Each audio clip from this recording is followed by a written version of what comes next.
बहुत सारे लोगों के नाम की ही एनर्जी उन्हें ज़िंदगी में पीछे फेंक रही होती है। फॉर एग्ज़ाम्पल, जैसे कि आपके नंबर का नाम का जो नंबर है अगर वो 7 बैठ रहा है, तो डेफ़िनेटली आपको लोनलीनेस का शिकार होना पड़ेगा और ये आपको अकेला करेगा।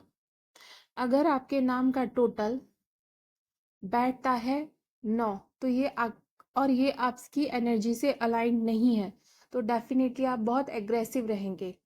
इसीलिए नेम करेक्शन एक बहुत ही इम्पॉर्टेंट प्रोसेस होती है और हमें इसे फॉलो करना होता है। अब बहुत सारे लोग कहते हैं हम नेम करेक्शन तो करवा लेंगे मैम, लेकिन न्यूमेरोलॉजी से नेम करेक्शन करवाने का परिणाम होता है कि फिर हम कहाँ कहाँ डॉक्यूमेंट में आप नाम बदलेंगे, तो उसका एक मेथड होता है और जब हम नेम करेक्शन करते हैं तो ही हम आपको बताते हैं। इतने चेंजेस करने की कोई ज़रूरत नहीं होती, ठीक है। तो ये एक सिंपल तरीका होता है। दूसरी अब मैं चीज़ पे आती हूँ। आजकल ये बहुत फैशन चल रहा है कि किसी का भी नाम करेक्शन करें तो उसमें जो है अल्फ़ाबेट रिपीट नहीं करने चाहिए। तो उसमें एक मैं बात कहती हूँ, इस पे बिल्कुल ध्यान ना दें, ये एकदम फ्लूक है।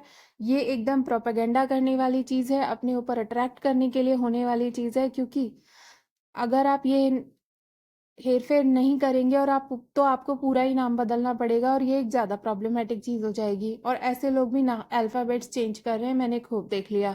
और जब इन्हें पकड़ लो तो ये कहते हैं नहीं हमने ये अल्फ़ाबेट्स ना चेक मैच करके करे हैं, ऐसे नहीं करे।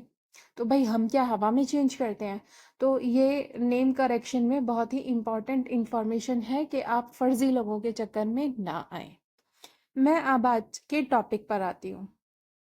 जैसा कि आप जानते हैं मैं हीलिंग इंडस्ट्री में हूँ, टैरोट रीडिंग भी करती हूँ, एंजल कार्ड रीडिंग भी करती हूँ, डाउजिंग भी करती हूँ और उसके अलावा मैं रमल भी करती हूँ।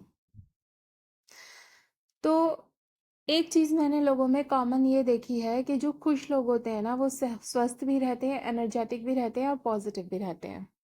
और जो दुखी लोग होते हैं ना वो हमेशा दुखी ही रहते हैं और नेगेटिव वाइब्रेशन से घिरे हुए रहते हैं।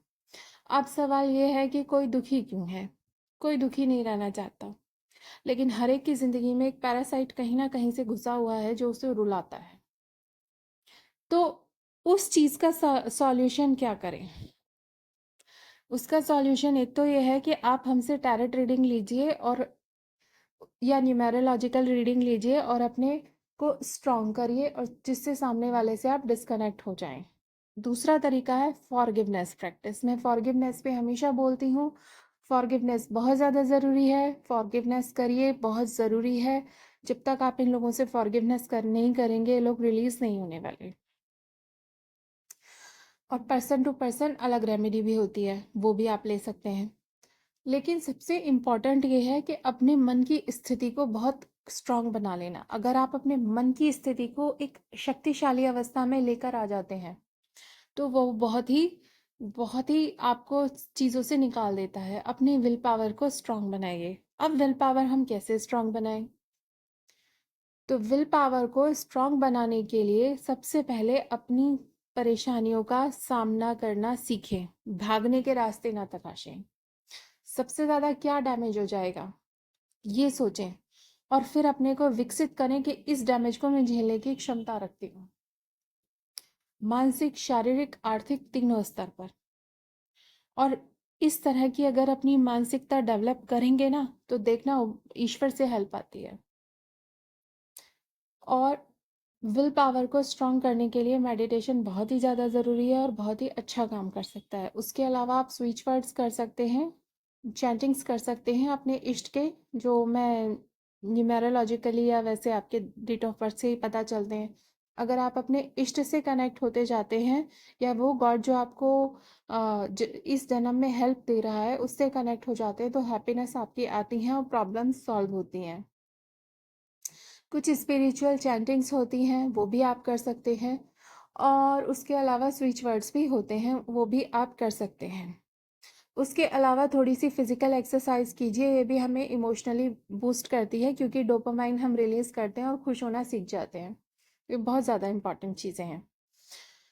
और सरेंडर करना है तो भगवान के सामने करें और पूरी शिद्दत से करें। श्रीमद् भागवत गीता का पाठ करने से भी हमारी विल पावर बहुत मजबूत होती है और इनर स्ट्रेंथ बढ़ती है। तो ये चीज़ भी हम कर सकते हैं। दूसरी बात मैं आपसे सबसे कहना चाहूँगी कि प्लीज़ मेरे ऑडियोज़ को ईयरफ़ोन लगाकर सुना करें, क्योंकि मैं बनाती ही इस उद्देश्य से हूँ कि आप लोग ईयरफ़ोन लगाकर आराम से शांति से सुनें और अपने जीवन में परिवर्तन लाएँ।